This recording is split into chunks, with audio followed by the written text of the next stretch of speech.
Hi, welcome to the Jabroni Sports Network Week 10 preview. I got my esteemed colleague, Mr. Jason Saunders here, What's up, guys? representing the FC Trap Lords.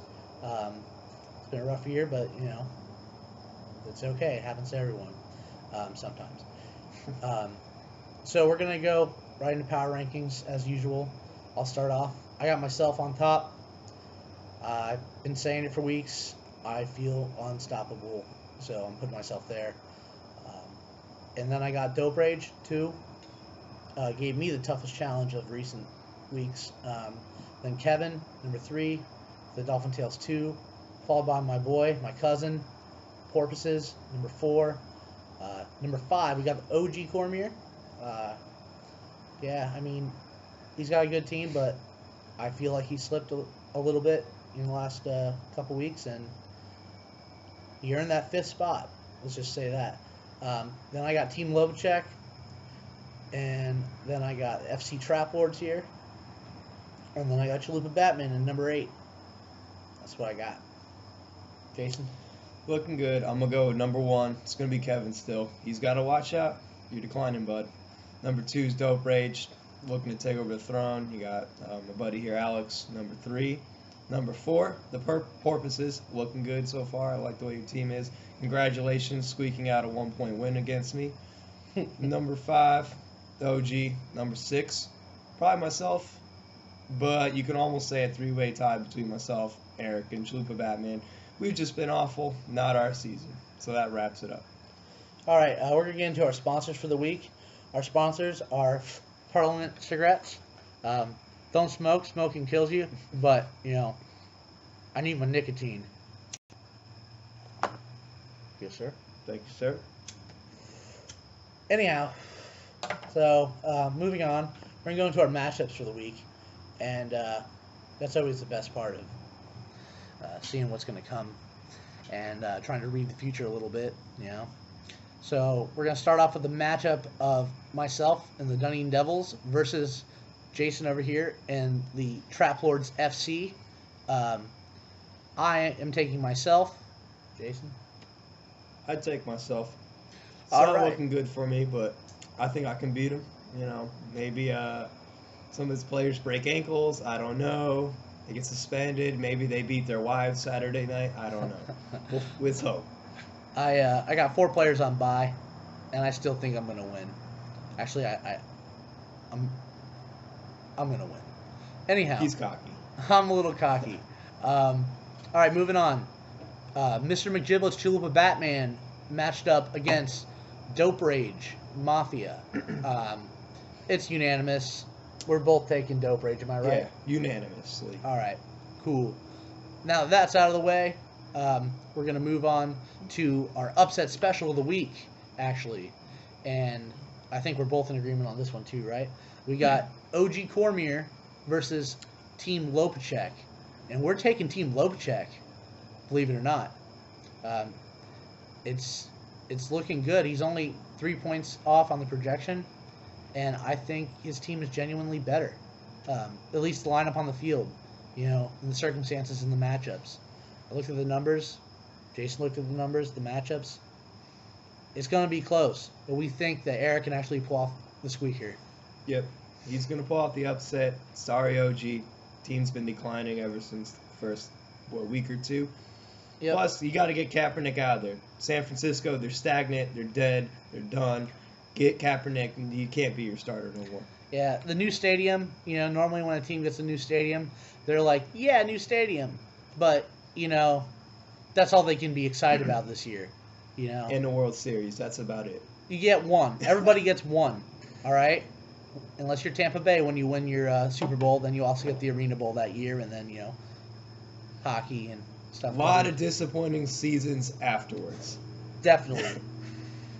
Definitely. Anyhow, then we got our featured matchup of the week, and as going to be Kevin in the Clearwater Dolphin Tales 2 versus my cousin and the Bionic Military Grade Porpoises. I'm taking my cousin, the Porpoises on this one.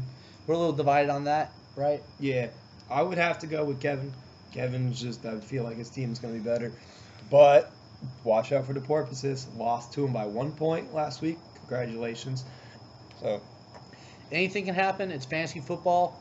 Like I said, like he said, suspensions, ankles, shit's crazy out there. Watch your backs. And we're going to move on into our pickups of the week. There was a lot of action on the waiver wire. I know Eric did some work. He built his team up this week. That's why I predicted him to win, and so did Mr. Sanders here. And I know I've certainly done some stuff, but we're not going to get into that. Anyhow, so you want to talk about your pickup of the week? yeah, my pickup of the week is Eric. You dropped Joe Flacco for Matt Bryant, which is a great pickup because you don't need 3 quarterbacks. You hear that, Matt? Actually, Matt did drop Cam Newton this week, and that is actually my pickup of the week. It's not so much the pickup of Steven Jackson, but more so the drop of Cam Newton. It's sad, but my pickup is actually a drop off. So that's how I calls it. That's how I sees it. But it was a good move for Mr. Chalupa Batman, getting rid of the third quarterback and getting actually anyone else at any position really, and it just happened to be Steven Jackson, which I think is actually pretty good considering. All right, so we're gonna do a little on-the-fly interview here. I'm gonna ask my esteemed colleague here some questions, about his status, his league, his team, whatever, and we're just gonna roll with it for a few minutes. All right, so Jason, it's been a rough year, man. Yes, it has. You're what, 1-7, 1 and 8. 1 and 8. I don't know, probably. Yeah, 1 and 8. All right, that's pretty. It's bad. That's bad. Now, draft day, we all sat around this table, and we were done with the draft, and we were smoking cigarettes and talking about who had the best drafts, and your name came up, and even after the first 2 weeks of losing by a total of 3 points, you were a force.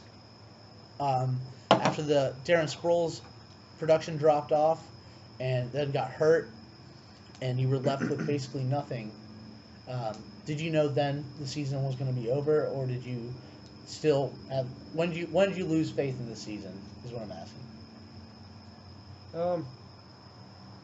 Just being 1 and 8, probably after being 1 and 6 is when I was like, oh, this is bad.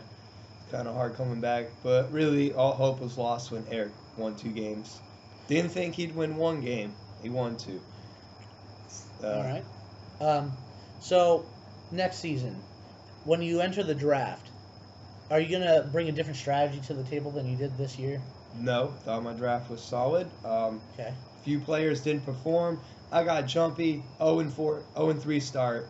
I cut players. I dropped a few people who had bad start to the season, but they're now doing well. Now on other people's teams doing well. I got rid of Emmanuel Sanders. Should have never have done that. Thank you. You're welcome, Alex Bennett. But all right. So obviously the biggest problem for your team this year has been the running game. It's been a damn disaster. Agreed? agreed. Okay. So knowing that, first round of the draft, second round of the draft, obviously that's going to be a priority for you, I feel like. Would you agree with that statement? Yeah, a little bit. My running game hasn't been terrible, all because of poor draft selections, but just players not performing. Of course. Sproles was a disappointment. Gore and the San Francisco offense disappointing. They did well last year. They weren't, fantastic, but they did well. They put up lots of points.